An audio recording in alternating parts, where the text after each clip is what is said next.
ఏపీకి మరో తుఫాను ముప్పు పొంచి ఉంది. ఆగ్నేయ బంగాళాఖాతంలో ఉన్న తీవ్ర అల్పపీడనం వాయుగుండంగా బలపడింది. ఇది పశ్చిమ వాయువ్యంగా పయనించి నైరుతి బంగాళాఖాతం, దానికి ఆనుకుని హిందూ మహాసముద్రంలోకి ప్రవేశించింది. నిన్న తమిళనాడులోని నాగపట్నానికి 810 కిలోమీటర్లకు ఆగ్నేయంగా, చెన్నైకు 1000 కిలోమీటర్లకు దక్షిణ ఆగ్నేయంగా కేంద్రీకృతమై ఉంది. వాయుగుండం ఇవాళ తీవ్ర వాయుగుండంగా బలపడనుంది. తర్వాత 2 రోజుల్లో ఉత్తర వాయువ్యంగా పయనించి శ్రీలంక, తమిళనాడు తీరాలకు సమీపంగా వస్తుందని, ఈ క్రమంలో 28 నాటికి తుఫానుగా మారుతుందని కొన్ని మోడళ్లు అంచనా వేస్తున్నాయి. తుఫానుగా శ్రీలంక వద్ద తీరం దాటి తిరిగి నైరుతి బంగాళాఖాతంలో ప్రవేశిస్తుందని నిపుణులు విశ్లేషిస్తున్నారు. అనంతరం ఉత్తరంగా పయనించి వాయుగుండం లేదా తీవ్ర వాయుగుండంగా బలహీనపడి ఈ నెల 29వ తేదీ రాత్రి లేదా 30వ తేదీ తెల్లవారుజామున చెన్నైకు దక్షిణాన తీరం దాటుతుందని పేర్కొంటున్నారు.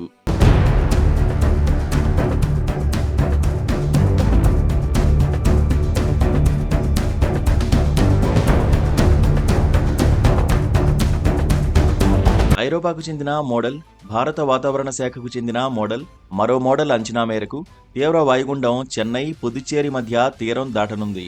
అయితే తీరం దాటే పాయింట్ ఎక్కడ, ఏ సమయంలో అన్న దానిపై స్పష్టత లేదు. వాయుగుండం ప్రభావంతో బంగాళాఖాతంలో తేమ మేఘాలు ఆవరించాయి.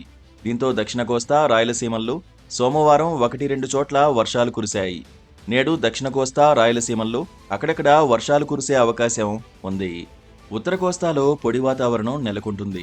ఈ నెల 27, 28 తేదీల్లో దక్షిణ కోస్తా, రాయలసీమల్లో పలుచోట్ల, ఉత్తర కోస్తాల్లో చెదురుమదురుగా వర్షాలు, ప్రకాశం, నెల్లూరు, తిరుపతి జిల్లాల్లో 1-2 చోట్ల భారీ వర్షాలు పడే ఛాన్స్ ఉంది.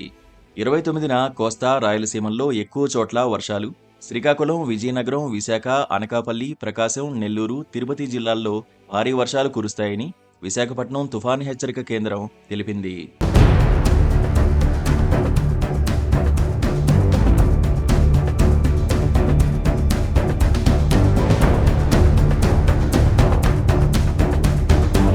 ఈ నెల 30 డిసెంబర్ 1వ తేదీన కోస్తా, రాయలసీమల్లో అనేక చోట్ల వర్షాలు కురుస్తాయని తెలిపింది. వాయుగుండం నేపథ్యంలో కోస్తాంధ్రలోని ప్రధాన ఓడరేవుల్లో 1వ నెంబరు భద్రతా సూచిక ఎగురవేశారు. రైతులు అప్రమత్తంగా ఉండాలని సూచించింది. నేడు, రేపు దక్షిణ కోస్తా తీరంలో గంటకు 50 నుంచి 75 కిలోమీటర్ల వేగంతో ఈదురుగాలులు వీస్తాయని విపత్తుల నిర్వహణ సంస్థ తెలిపింది. మత్స్యకారులు సముద్రంలోకి చేపల వేటకు వెళ్లరాదని హెచ్చరించింది. దక్షిణ కోస్తా జిల్లాల్లో మంగళవారం తర్వాత వరి కోతలు నిలిపివేయాలని సూచించింది. కోసిన, నూర్చిన ధాన్యాన్ని సురక్షిత ప్రాంతాలకు తరలించుకోవాలని కోరింది. ఉద్యాన తోటల్లో చెట్లు పడిపోకుండా బాదులతో ఊత అందించాలని, పల్లపు పొలాల్లో నీరు నిలబడకుండా వాతులు చేసుకోవాలని సూచించింది.